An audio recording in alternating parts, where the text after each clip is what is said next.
Boundless Immigration News. Week in Review, September 2nd, 2022. Texas governor sends first buses of migrants to Chicago. Texas Governor Greg Abbott sent a bus full of migrants to Chicago this week to protest what he calls President Biden's inaction at the border.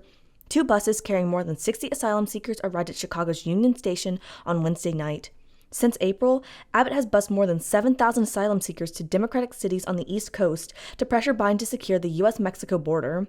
In a statement, Abbott said Chicago will join Washington, D.C. and New York City as additional drop-off locations.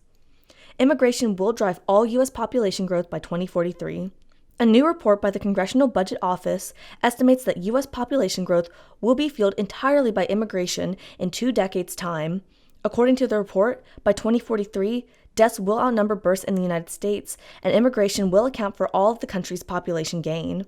The report predicts that net immigration, the number of immigrants leaving the country in a year subtracted from the number of immigrants entering the U.S. that same year, will increase from 950,000 over the next decade to around 1.1 million by 2052.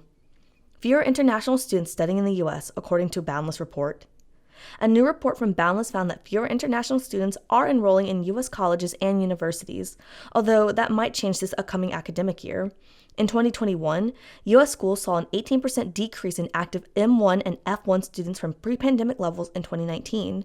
However, 68% of U.S. institutions reported a rise in international student applications from the 2021 to 2022 academic year, suggesting renewed interest now that new administration is in power and COVID-19 poses less of a threat.